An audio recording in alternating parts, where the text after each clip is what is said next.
आपने अक्सर लोगों को कहते सुना होगा कि मृत्यु के बाद व्यक्ति के साथ कुछ नहीं जाता। जो भी उस व्यक्ति से जुड़ी भौतिक सुख की चीज़ें हैं वह सब यहीं रह जाती हैं।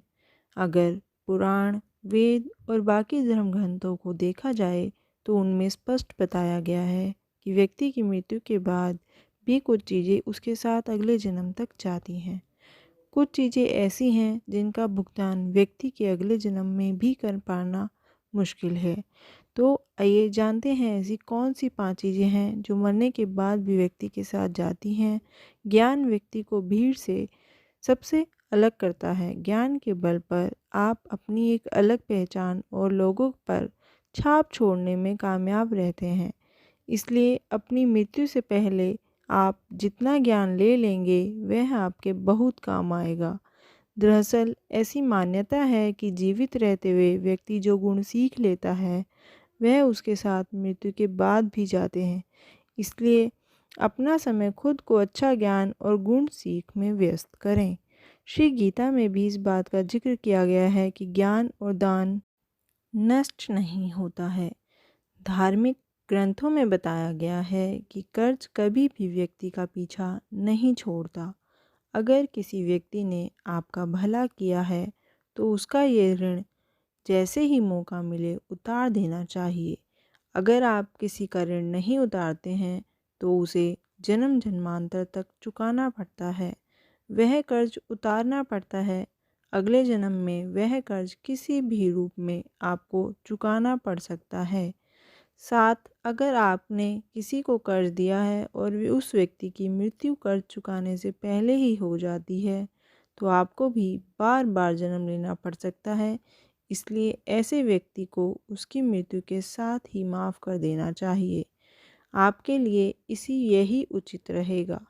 ग्रंथों के अनुसार अगर किसी चीज़ को पाने की चाहत रखते हैं और वह चीज़ व्यक्ति को ना मिले तो मृत्यु के बाद भी उस चीज़ की वासना उसका पीछा नहीं छोड़ती।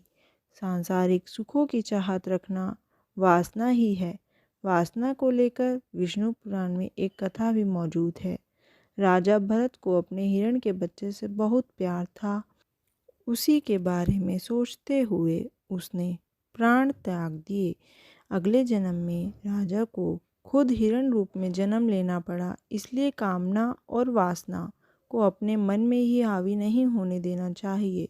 साथ ही किसी भी चीज़ को लेकर अधिक मोह माया नहीं होनी चाहिए। गीता में कहा गया है कि मनुष्य जीवन बिना कर्म के संभव नहीं है। हर पल मनुष्य अच्छे या बुरे कर्म करता है। मृत्यु समीप आने पर व्यक्ति के कर्मों द्वारा ही तय होता है कि उसे परलोक में सुख मिलेगा या दुख। इन्हीं के परिणाम से अगले जन्म में अच्छा बुरा फल प्राप्त होता है। कर्म 7 जन्मों तक व्यक्ति का पीछा नहीं छोड़ते हैं। इसका एक उदाहरण महाभारत में मौजूद भी है। बाणों की शैया पर लेटे हुए भीष्म को भगवान कृष्ण से भीष्म वे पूछा कि मुझे ऐसी मृत्यु क्यों मिली, तो भगवान कृष्ण ने उन्हें 7 जन्म पहले की घटना याद दिलाई। 7 जन्म पहले भीष्म ने एक अधमरे सांप को उठाकर नागफनी के कांटों पर फेंक दिया था। क्रम मनुष्य का कभी पीछा नहीं छोड़ते।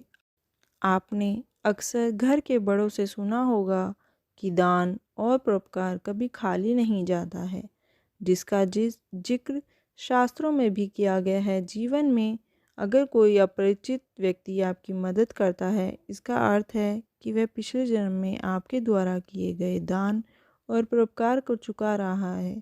इसलिए दान पुण्य करते रहना चाहिए। यह व्यक्ति की मृत्यु के बाद भी इसके साथ जाते हैं।